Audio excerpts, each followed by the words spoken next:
Now, this week, we are going to review 2 new movies. The first one is called Cabin in the Woods. Justin, dear God, will you tell us what this is about without spoiling it? And it's so hard because, all right, anybody who's watched the trailer knows that this is a horror film, but that there are some strange, unanswered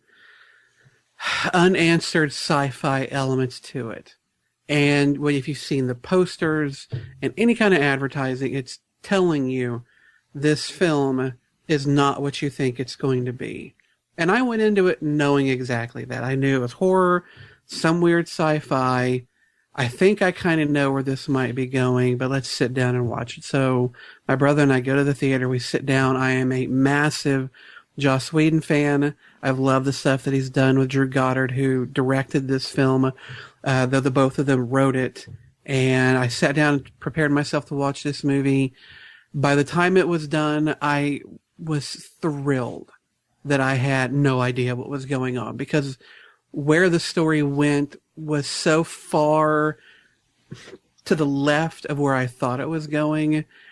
I delighted in that. I loved the dialogue. I thought these characters, it's got Joss Whedon and Drew Goddard all through it, especially at the beginning when you're just getting to know your characters, and they're, these 5 young kids, anybody younger than now 30 to me is a kid. These 5 college student aged characters who are getting together to go on a little vacation to the cabin in the woods, and just the camaraderie, the fun, the humor. It's hysterical, but it starts leading you really early on that there is this other storyline going on that is matching up with them and somehow intersecting. You don't know how, why. Through the whole film, you're trying to figure out, what do these characters have to do with our horror, in the woods characters? It is fantastic. I was so blown away by how good this movie was that when it was done, I wished I could have told the person back in the projection booth, rewind that fucker and let's do this all over again. I give it an easy 9 out of 10. It was fan-fucking-tastic. Brian, and that's as much as I can do without spoiling shit. What did you think, Brian? Well, I don't suck the seed of Joss Whedon like you two guys, Aaron and it is and so Justin. Sweet. It is like honey. And after watching this movie, I couldn't, I believe you, because this movie was absolutely phenomenal. You actually care about the characters fairly quickly. It did a really good job of making you not want to have anything happen to them, even though shit's going to happen to them. But like you say, it goes in a direction that you just don't see it coming, and it just keeps and then after that it just keeps going. It just keeps making these turns and stuff, and by the end of it, you're like, what the hell? Mm-hmm. There's a lot. If you're a cinephile, if you like horror movies and you've seen a lot, just pay attention, because there's a lot of little nods, little homages to horror movies. Mm-hmm. So I picked up, probably 7 or 8, maybe 10. Didn't it kind of remind you of Scream to some degree, of how it turned the natural conventions on their ear? Mm-hmm. To some, in a way, my wife kept referring to 13 Ghosts. Yeah, I could see that.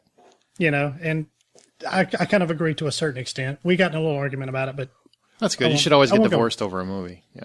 Yeah, but even after the drive home, we get home, we still were talking about it probably an hour and a half or so after the movie was over. And just like, man, what about this? And what about that? And in any movie that does that, I've got to give it a high mark. So I definitely give it 9 out of 10. Wow. And so everybody that has never tuned in before, we rate things on, if $10 is the full price of admission, how much would we pay? So that's 2 9s. And it sucks to talk about this movie without talking about this movie. Yeah, because it is really one of those movies where you don't want to spoil it. It's kind of like describing The Sixth Sense. And Brian and Scott were both the people that aren't really Joss Whedon nuts, like Justin and I. But go ahead. Right. Yeah, this is so hard to talk about because it's not as bad as The Sixth Sense, because The Sixth Sense you just can't reveal the end. Yeah, you can't You know what I reveal mean? the movie. Like this is things are revealed to you within the first 5 minutes of this movie that throw you for a complete loop if you've only watched the original trailers. This movie was so much fun. This is the most fun I've had in a movie this year. Granted, we're only in April, but it was just from start to finish. This movie was just so much fun. Brian kind of stole my thunder, but I've never seen a horror movie where I cared so much about the characters. I didn't want anything bad to happen to any of them. Even the jock wasn't a douchebag. He was an intelligent guy. The stoner guy was a lot of fun. You liked him. He was worried about it. I thought he was going to be a little one note, but he ended up being pretty good. Oh yeah, it was great. I mean, even the dumb blonde, the stereotypical dumb blonde that was in it. You know, they all got along, and it made sense. You wouldn't think that a movie with, you know, a jock and a cheerleader type character and a stoner guy and just a nobody girl are going to get along, but they all did. They all got along really well, and it was a lot of fun. And that blonde chick, I've never thought making out with a wolf head would be hot. Oh, she made that hot. She made that so hot. She did. I'm not going to So lie. hot. So, yeah, it just takes such interesting turns, so much fun. I was so confused, but in a good way. And I think I said this on my review on the Facebook page. Is like they give you the perfect amount of information along the way at just the exact right places that kept you on the edge of your seat the entire time. I sincerely love this movie. The only downside I said to it, and I originally gave it a 9.5. I'm going to give it a 9 out of 10. Now that you had some time to sit on it. Yeah, because I came out of the theater just high on this movie, and the only thing I had walking out of the theater is I thought some of the production of some of the again, I'm trying to say this without some of the stuff going on. Don't worry, we're going to talk more as a group when we get our reviews Right. out. So. But some of the stuff looked a little more homemade than I would have liked. I see if that. That makes sense. Yep. And the only other negative thing I can say about this is, while Justin said he would like to have just rewound it and watched it again right off the bat, this is a movie that I'll never enjoy as much as I did the first time. It's kind of a one and done thing a little bit, just because the appeal of the movie is what's going on and figuring it out. And once you know it, I don't know that it would be as much fun to watch it. And rewatchability is a big thing for me. So that's the only reason I dropped it to a 9, but solid 9 out of 10. It's so much fun. Yeah, with a movie like this, the joy that I find is looking for, okay, how did I miss it? Right. What was I missing? And then now that I'm not so busy looking for what is the twist, now I get to more fully enjoy the actual performances. Sure. I liked The Sixth Sense as much the second time around as I did the first, just in a completely different way. No, So I think there's replayability here. That's fair. I honestly felt it was almost more of a bloody comedy than it was a horror movie. Yeah. But it definitely had horror moments. It's a rare horror movie that I didn't see coming. And I usually have this stuff figured out. I did have it figured out fairly early, but I really didn't think they were going to go the route that I thought. Yeah. I had it figured out. I'm like, well, that's what I think it's going to happen, but there's no way they're going to do it. And then they did it. Wow. Awesome. Congratulations. So good. And I will say, as much as I'm a huge Joss Whedon fan, and the reason being is that if you ever watched his shows, he has a very specific writing style.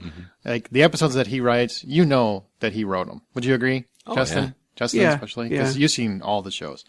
And this movie, it's very reminiscent, I would almost say, of the Angel universe, which... A bit. Yeah, Yeah. a In little fact, bit. I almost thought that this could have been almost a side story to either season 4 of Buffy or of Angel, because there are elements to it that echo things you've seen in his other properties. Very much. But the one thing I was very happy about, which because Whedon writes so specifically, and he did write it with Drew Goddard, who's also a Buffy and Angel writer. Right. But the one thing that I will say that these guys did is I think Whedon specifically did a very good job of not writing Whedon-esque. You know what I mean? I think when he wrote the characters, he wrote them to be more natural. They weren't too cutesy. They weren't too cutesy. They weren't too overly clever, except for the pothead, which he was supposed to be. But everybody else seemed very natural, seemed like real people.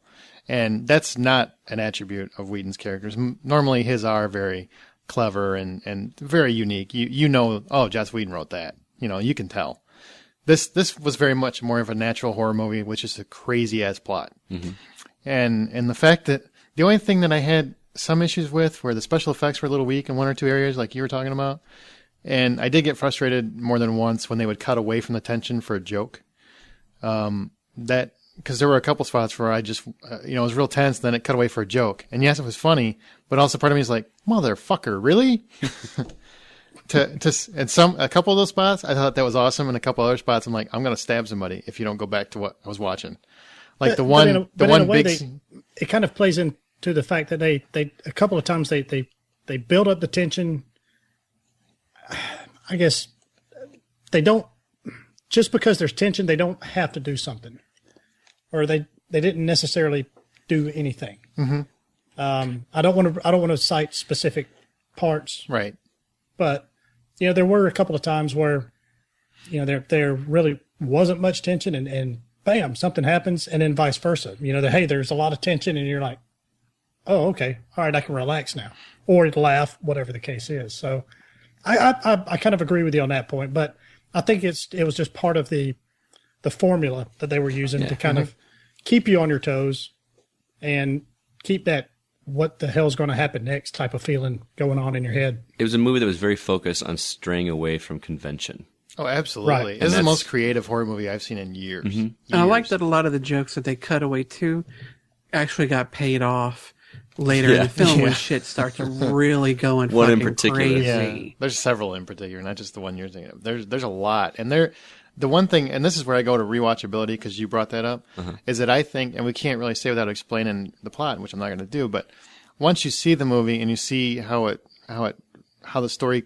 completes, I think if you go back, there's a lot of things to rewatch because there's a lot of things to look for. There's a lot of things to pick up on now, I think, that you wouldn't have guessed the first time. And I think there's going to be a lot of that in there because I think that's the kind of movie it was designed to be. Mm-hmm. The only thing that I would say to anybody listening is do not look at this as just another slasher horror flick. This is something special in the genre. So if you have any, absolutely, it's not a horror. It's not a slasher flick at all. This is not what it looks like, and it was marketed this way intentionally.